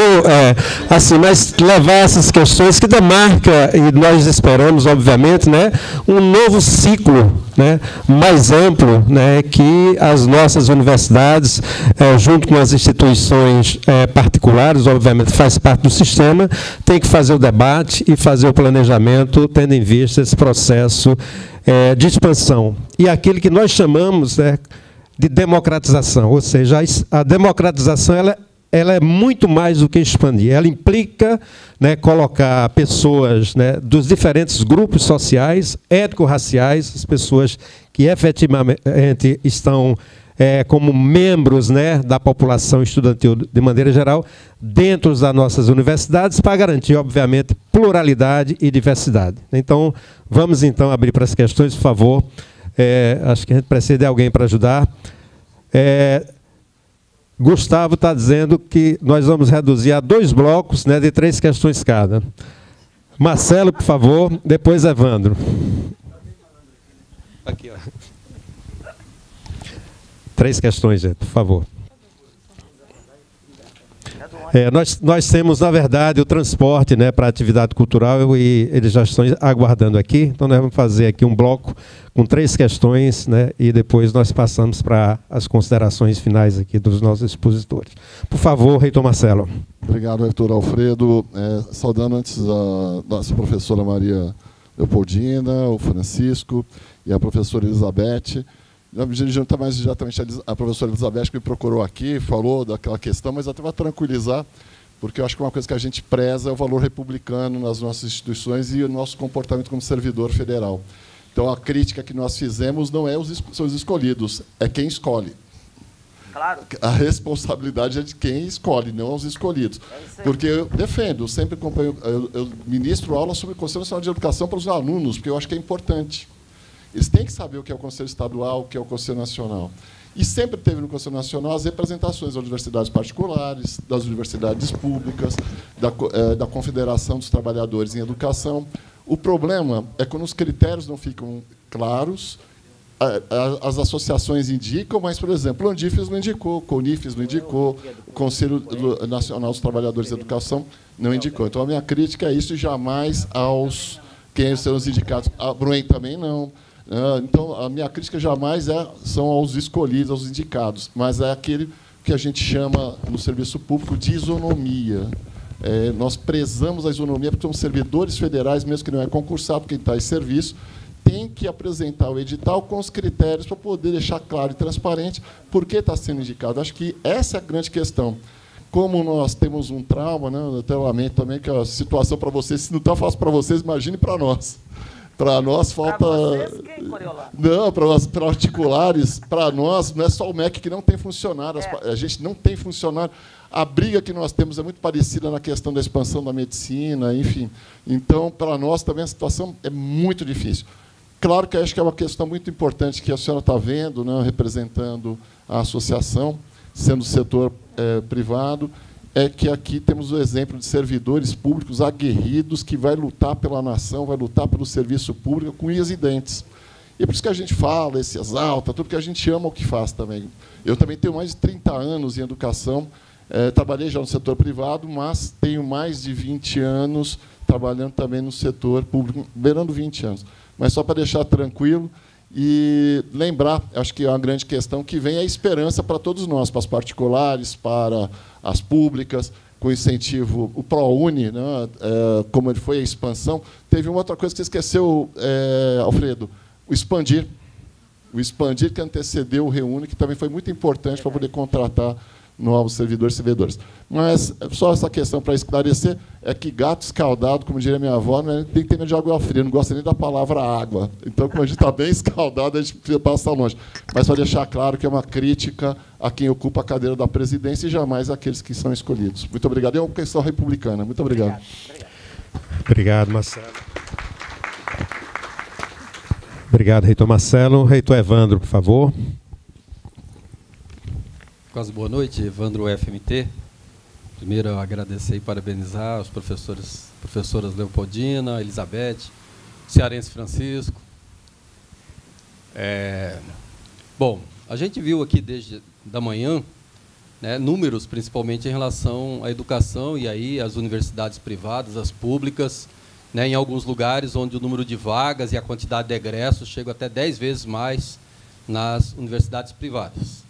Né? E a gente viveu num momento de polarização, que a maioria de nós fez várias críticas, e nessa polarização em relação às universidades também a gente observa, né, críticas às universidades públicas, a questão da eficiência, do custo, que não é custo, é investimento, e em relação às universidades privadas, em relação à questão da falta de pesquisa, e a gente vai polarizando e buscando só aquilo que nos afasta, né? E parafraseando Milton Santos, às vezes a gente esquece daquilo que nos aproxima, né, e buscar um bem comum em pró da universidade e de uma ideia de país e de nação.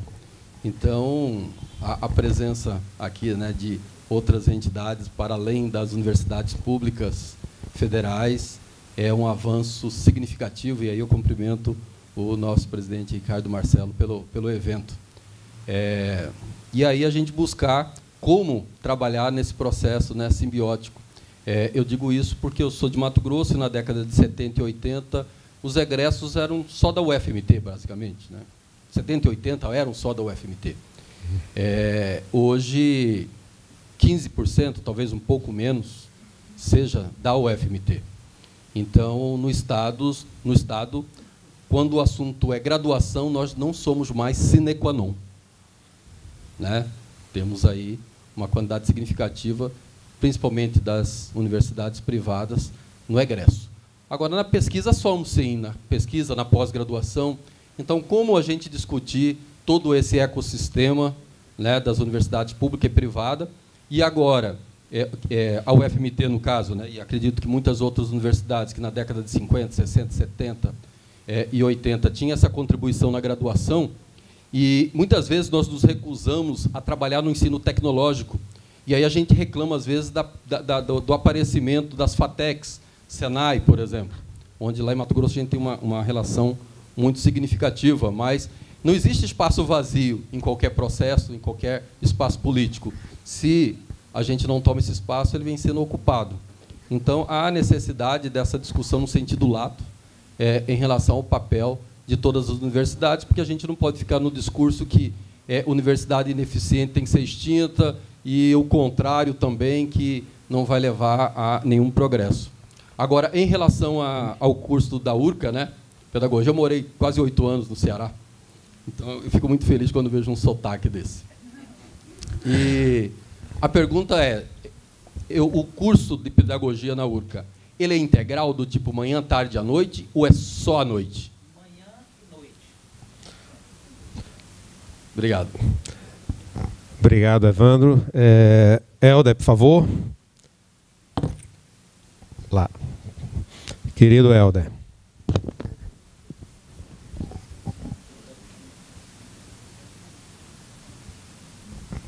Obrigado. Quero cumprimentar a todas e a você também, professor Francisco, professoras. Nessa discussão sobre expansão, sobre inclusão, democratização, qualidade do ensino superior, nós estamos diante de um momento, estamos vivendo um momento muito importante para as universidades, que é a ampliação das ações, não só das vagas, da oferta de vagas, eu acho que isso é algo que tem que ser muito bem pensado, da qualidade da pesquisa, mas, obviamente, daquilo que nós oferecemos enquanto extensão. Então, eu gostaria de ouvir de vocês, que estamos falando de instituição, educação para o futuro, de que forma, neste momento, e não só pela inserção curricular da extensão, mas de que forma, nesse momento, a abertura das instituições públicas, das instituições privadas, das instituições de uma forma geral, a partir da extensão, pode, de fato, atribuir um elemento, um indicador de qualidade para essas instituições, de inclusão para essas instituições e de democratização dessas instituições, haja vista que estamos diante de uma mudança de paradigma de universidade que, de fato, revela qual sociedade que nós queremos a partir da abertura das instituições. Muito obrigado. Obrigado, Helder. Perfeito. Então, estamos passando aqui a palavra, professora Leopoldina, por favor.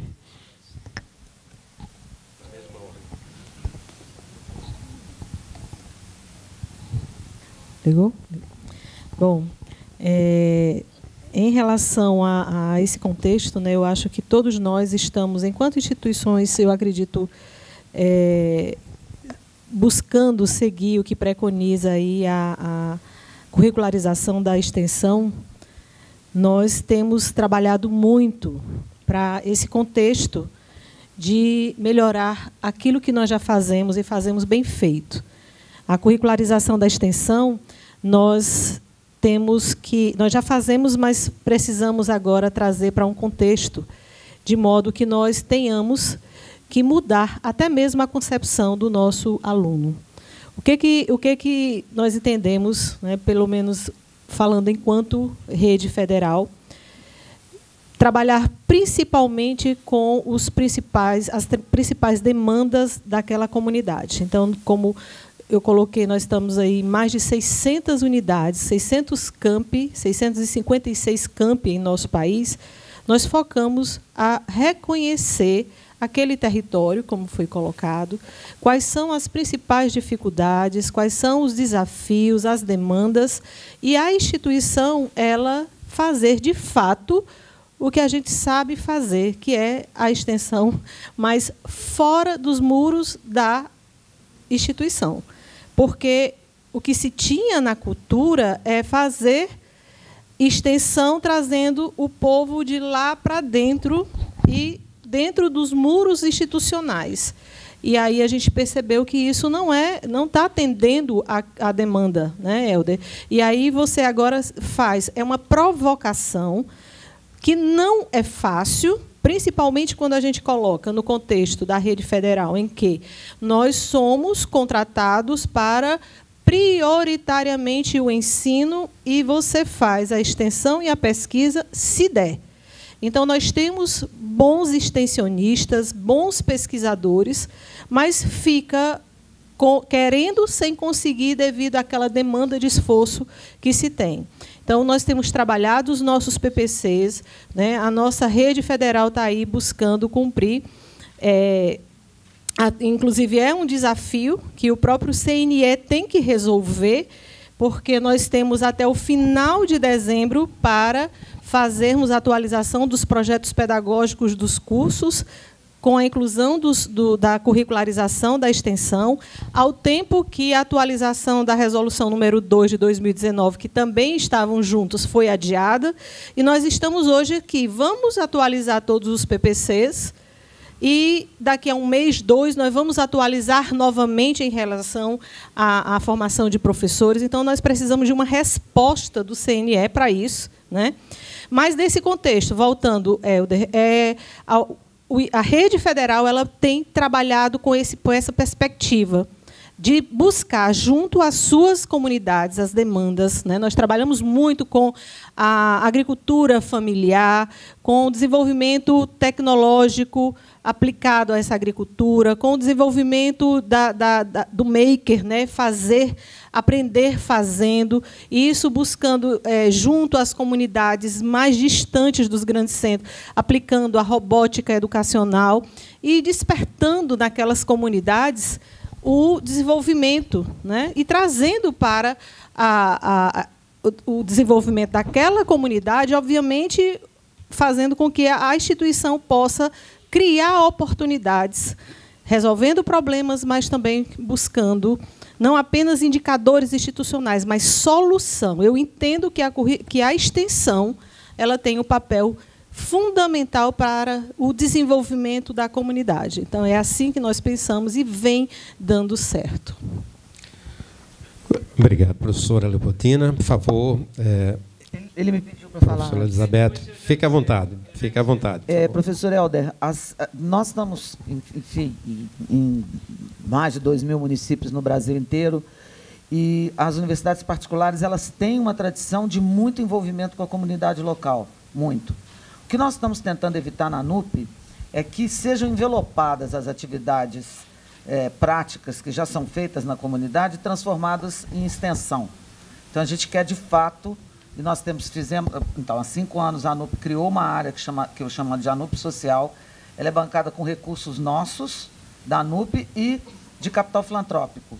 Então, a gente tem o Movimento Bem Maior, apoiando um projeto que é nas escolas básicas, lá da Ilha de Marajó, e a gente tem o capital da Fundação Vanli, que a gente ganhou um edital internacional para apoio da primeira infância. Então, a gente tem 2 projetos que a gente investe muito, que é escola como ambiente, como motor de transformação social, e aí a gente está treinando parteira, estamos treinando, trazendo as professoras, estão terminando de fazer cursos de capacitação, estamos botando as plataformas de ensino para os alunos, milhares deles vão utilizar as plataformas, e no caso da primeira infância, a gente tem um curso maravilhoso, que nós estamos implantando também em várias escolas, e a ideia é levar isso para dentro dos currículos, porque, como eu disse aos senhores, nós temos muitas faculdades pequenas que precisam de apoio. Pronto, fui rápida. Obrigado. Por favor, professor Francisco. Bem rapidinho também, vou ficar em pé que eu sou baixinho, né?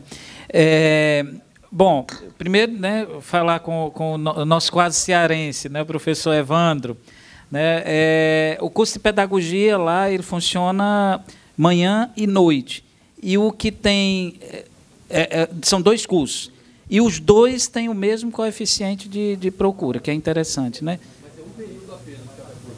É um período cada curso, exatamente. Exato. É um período apenas. Né? E com relação ao professor Helder, né, eu teria aqui vários relatos, professor Helder, de instituições da Abruen, mas que a gente tem sistematizado, né? Algumas delas, como as federais também, anteciparam, inclusive, a ideia da curricularização, da extensão, assim como outras questões, não por condescendência de normatização, ou pelo próprio papel mesmo da indissociabilidade da extensão, também não reconhecendo a extensão única e exclusivamente como ambiente de prática. Não é bem isso. Né? Uma coisa que eu me lembro muito do professor Wilson Cano, né, lá na Unicamp, eu fiz o doutorado na Unicamp. Ele dizia assim, que onde você tem, na periferia, quando você tem uma instituição que atrai pobreza e possibilidade de transformação, em si só isso já é um veículo e um mecanismo de diálogo com a comunidade. Né? Ele dizia assim, que onde não tem nada, uma universidade polariza e transforma. Né? E esse fato de polarizar não está só na aula, não está só na pesquisa, não está só na aplicação disso. Está no próprio envolvimento, como eu falei. Hoje o professor Sartre comentou, é necessário a gente pensar em programas de gestão escolar, capacitar, não sei qual é a palavra, mas um acompanhamento com gestores escolares. nós já fazemos isso, né? Algumas instituições da Abruem, né, não só selecionam, né, o gestor escolar, mas passam um período de 6 meses. E aí é exigente, viu? Porque agora os conteúdos solicitados, eles têm se aperfeiçoado, principalmente depois da pandemia, né, e introduzido elementos como, por exemplo, o gestor escolar deve entender um pouco de inteligência emocional, porque ele é psicólogo do menino, ele é tudo. Então, a gente tem procurado integrar as ações de extensão do campo da psicologia com essa forma, com a formação de gestores escolares. E aí seriam inúmeros exemplos. Nós temos uma instituição que, inclusive, se antecipou com a acreditação da extensão, que foi a UERN, a Universidade Estadual do Rio Grande do Norte. E há 5 anos, inclusive está acontecendo hoje o Fórum de Extensão da Abruem lá, né? E há 5 anos nós criamos a Câmara de Extensão da Abruem. Eu acho que as nossas câmaras se assemelham muito com as estruturas dos colégios, da Andifes, que tem uma separação, né? Mas tem várias experiências que a gente pode relatar, né? E aí eu quero aproveitar para fazer a fala final e agradecer mais uma vez, parabenizar, né, por essa integração, por esse grande momento de reflexão. Obrigado. Viu, Gustavo, como eu sou pontual? Obrigado. Eu gostaria de convidar nosso presidente, né, Ricardo Marcelo, né, para vir aqui, para fazer a fala final aqui, né, concluindo essa mesa. Por favor, Ricardo. Obrigado, meu amigo Alfredo. Eu quero agradecer essa mesa, a professora Leopoldina, a professora Elizabeth, a professor Francisco, e dizer o seguinte, desculpa, Alfredo, não quero ficar na sua frente aqui. Está sendo tão lembrado, né, desse nosso papel na transição, está me deixando com o ombro pesado, né? Mas, assim, ao mesmo tempo, pelo resultado do seminário, e dessa mesa em particular, mas também das anteriores, a gente está notando uma coisa muito bacana, de uma convergência em tantos pontos, que é um pouco a razão de ser do modo como esse nosso seminário foi idealizado, né? Eu quero me referir à fala da professora Elizabeth, que me fez pensar muito, né? Ela falou, e falou com razão, e que, olha, aqui do lado de cá das particulares, nós também tem muita coisa boa, tem muita coisa que está acontecendo, e eu, de fato, com isso, fiz uma certa autocrítica, porque eu preciso lhe dizer que eu, na minha retórica, como reitor e como dirigente da Andifes, eu fui vice-presidente antes, efetivamente, eu sempre estou exaltando a todo momento como o setor público, ele é um setor essencial, ele é um setor que tem, na produção do conhecimento no Brasil, sobretudo, esse papel central. Eu tenho um filho adolescente, e sempre quando eu pergunto o que você achou desse discurso que o pai fez, ele me fala assim, pai, você sempre fala a mesma coisa, não tem a menor graça, né? Você fala sempre essa história, né? Mais de 90% da ciência, da tecnologia. Ele acha que isso é um bordão que eu sempre uso e eu preciso pensar nisso, né?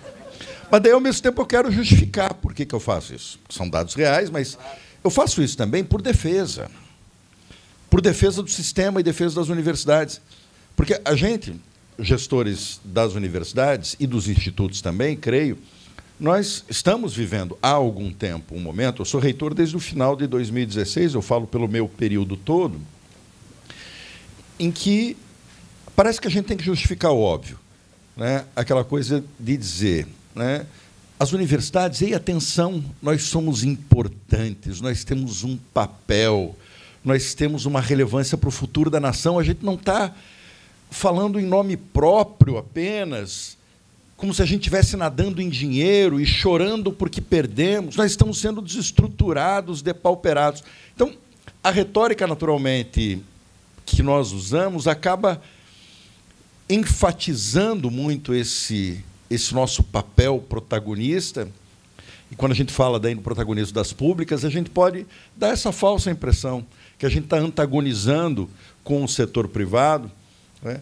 E nós não somos os detentores de todas as virtudes, o setor privado não é detentor de todos os vícios, o mundo é tanto mais complexo do que isso. Claro, nós, das universidades e também dos institutos, temos as nossas pautas, né, que nós já discutimos nesse ano, que vão compor as contribuições que vão ter que ser colocados na transição. Amanhã nós temos um pleno também da Andifes que vamos aprofundar isso. Nós temos problemas com a nossa autonomia universitária, o critério de escolha de reitores das universidades foram um problema ao longo dos últimos anos, corte de determinados programas, a desestruturação da pós-graduação, a falta de reajuste, Vinícius, das bolsas, que é alguma coisa que efetivamente desestrutura e afeta também as instituições privadas. Uma série de problemas estruturais. Foi mencionado, olha, o MEC, esse deserto, essa desestruturação, o reitor Marcelo lembrou bem. Imagina essa desestruturação olhada para cada uma das nossas instituições, com carreiras sendo extintas, portanto, ao mesmo tempo que nós expandimos, o número de servidores técnicos vão diminuindo, isso para não falar de algumas universidades em particular, algumas mais novas, sobretudo, que sequer tiveram o cumprimento da pactuação e estão funcionando de maneira altamente precária. Temos, portanto, sim, as nossas pautas específicas, e elas precisam ser ouvidas, né? Mas, efetivamente, esse seminário mostra que nós temos um arco maior. Hoje de manhã, estava aqui um DIME, né, com sede, a CNI. Hoje, com vocês aqui, a gente mostra, salvo engano, que as pautas das universidades e as pautas de todo o sistema educacional têm tantos elementos em comum. Primeiro, nós queremos qualidade. E, nesse sentido, o sistema de avaliação e o sistema regulatório efetivamente são cruciais. Hoje de manhã, quando vimos os dados do INEP, que mostraram, salvo engano, que desde 2014, de modo crescente, e aí tem a ver com regulação, as matrículas em educação à distância decolaram, até chegar ao ponto atual, que as matrículas hoje da educação à distância superam do ensino presencial, tem algum problema grave na regulação, mas é um problema grave da regulação que fala muito sobre a educação brasileira e que tipo de futuro que nós vamos enfrentar a partir daí. Então, essa ideia de que precisamos ter qualidade, perseguir a qualidade, olhar para o futuro e priorizar a educação como prioridade de Estado, porque nós tivemos, nós e os institutos federais, em maio e junho, um contingenciamento de 7,2%, que depois virou um bloqueio orçamentário, foram 438 milhões, que equivale quase a um mês do nosso orçamento, né? Quase 8% a um mês. Então, a gente já tinha um orçamento apertadinho, para 12 meses, chega na metade da execução orçamentária, tiram um mês e mandam para o Proagro. Não vou entrar aqui em critérios, né, enfim, de governo, mas, assim, claramente, o critério foi o seguinte: o Proagro, incentivo aos programas do agronegócio, é mais importante que a educação.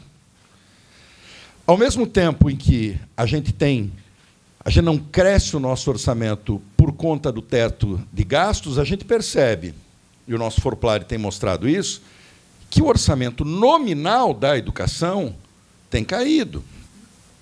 Então, nós, como setor da educação pública, não estamos forçando o teto de gastos, né, porque a própria emenda do teto de gastos prevê um reajuste pelo IPCA todo ano.